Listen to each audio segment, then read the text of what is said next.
Your parents, do you recall any words of wisdom that you got from them that still resonate with you today? Well,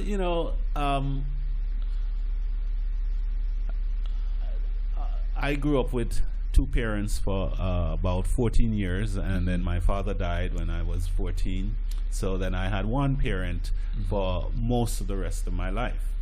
My mother is now deceased, so I have no parents right now. My father was sort of different. He was a policeman, and he had a policeman's mentality. So he couldn't find something, and he would call all three of us, all three children together, and said, "I can't find this. Who took it?"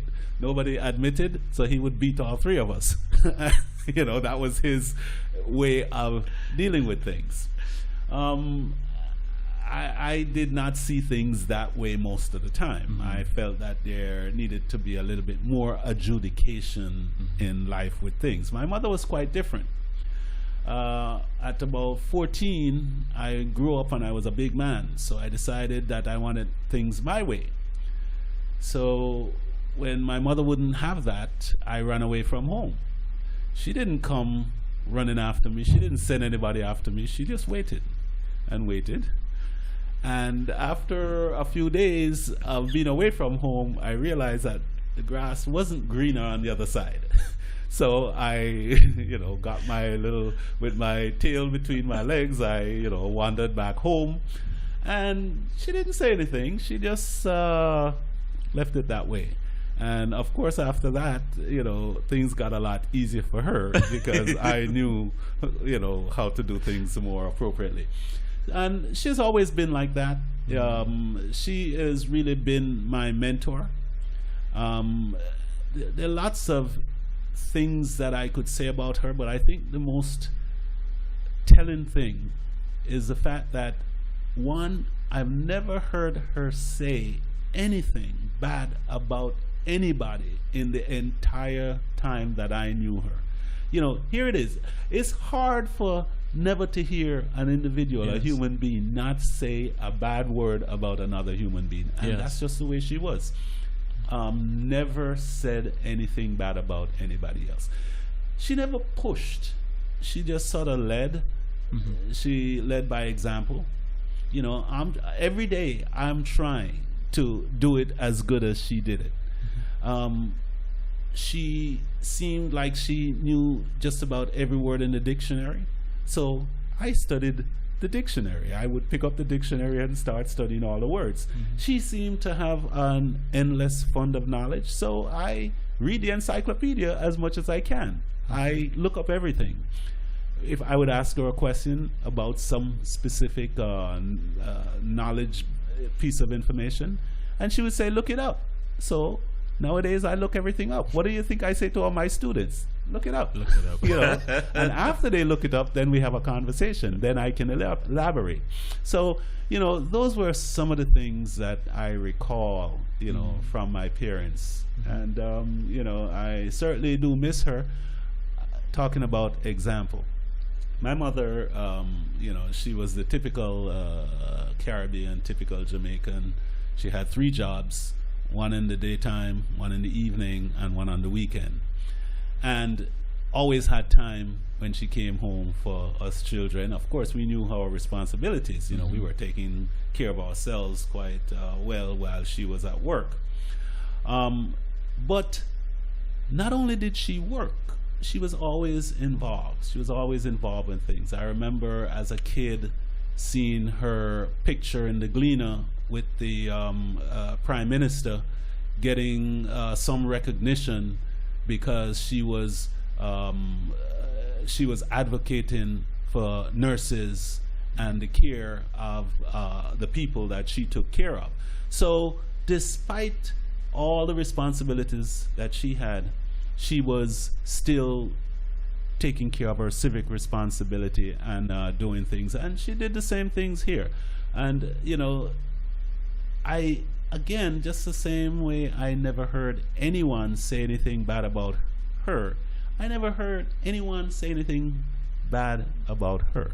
So, it went both ways. Is the way she treated people, is the way she presented herself, and it's the way people viewed her and what she did. At 60 years old, to my surprise, because it seemed like she would work forever, to my surprise, she just stopped working. She says, I'm tired. Your children are now all finished college, and I don't like this work that I'm doing that much anymore. So she stopped working.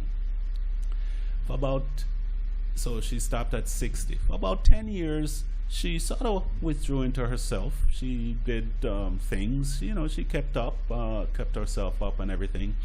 And then one day I received a painting by mail. She was living in Florida, I was in New York, and I got this painting.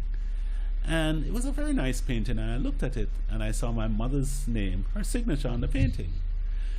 I called my brother and he said, yeah, I got a couple of paintings too. And my sister, she got some paintings, and everybody was getting paintings. She started painting, and she started sending these paintings all to her friends. Well, we had, in 2004, we had an exhibition in my office on Eastern Parkway. We exhibited about 150 paintings. Remarkable work. What? Remarkable work. This woman was a prolific painter between 70 and about 85 years old. Did you see any signs of her artistic ability when you were a kid? Well, we saw signs. She was the lady that everybody would call when there was a wedding to decorate. She would do her embroidery. She would make artificial flowers. She would, if there was a wedding, she would make the artificial roses and different things. So she had that artistic talent. But you know that oil painting is not something you just pick up and do. That's something you have to learn. And she never shied away from learning anything, no matter how technical it was. I mean, I remember when we first came up, she sanded the floors, sanded the wooden floors. This was what she did. I eventually one day sanded my floors, and I got sick after I did that. I mean, that was some hard work. So, but this was a woman. Yes. So she taught me respect for women, and she also, but I never saw her as a woman, and that's how I bring up my daughters. I don't tell them that they are ladies and whatever. They are students, they are superstars, they are whatever they need to be. They just happen to be girls. But I demand from them the same thing that I would demand from a son, and I expect them to perform in the same manner, because that's how I saw my mother. She was mother, and later she became mother and father, and then she became mentor, then she became artist, and she's been so much for so many people. And so when I think about legacy, I have an example that and a very, very high example. It's not easy for me to get to her legacy.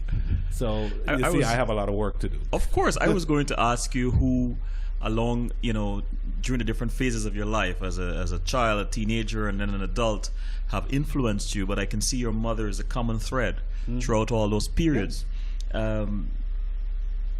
If you were to eavesdrop your parents, I know your dad died when you were 14, but if you were to eavesdrop your parents telling a stranger about you, what do you think your mother would say, and then your dad? Well, I can't. I'm not sure what my dad would say, because it's so long ago. It's been so long. Yeah. But I certainly can tell you what my mother would say. Everybody tells me that she thinks a lot about me, but she didn't tell me that. They all say, oh, your mother, you're her favorite, whatever. But the other thing is, there was no way one could figure who is the favorite, because she treated us all the same. And if she had a favorite, none of us knew that. If I was eavesdropping, I have no idea what she would say, because she sort of never opened up. We always knew she loved us, but she was not the kind of person that would come around, hug you, kiss you, and I love you. That was not how we operated. Well, there was a certain amount of there was always respect in the house. There was always deportment. There was behavior. You know, I remember when I was a kid, and we would be on the veranda playing, and you know, boys and whatever, and you start shouting and carrying on, and you would break out into your patois, and I would hear Donald. Yeah, never in a loud voice, and you know, everything would stop. All my friends, everybody would stop, and then I would have to go in, and then she would say like, "What do you mean by uno?" You know, so you know, and so you know, you had to go back out, and you know, when my friends used to come to play with me, the first thing they would say is, "Mrs. Moore home?" You know, because there would be a different behavior for everybody's behavior. You know, my friends be everybody. We always had to have a different sort of behavior. So, you know, she was sort of, and again, she wasn't rough. She never shouted at anybody. She never scolded anybody. It was just, you know, if Mrs. Moore is home, this is how you behave. This is how you keep your voice low, and, you know, all of this. So, Respect. Respect.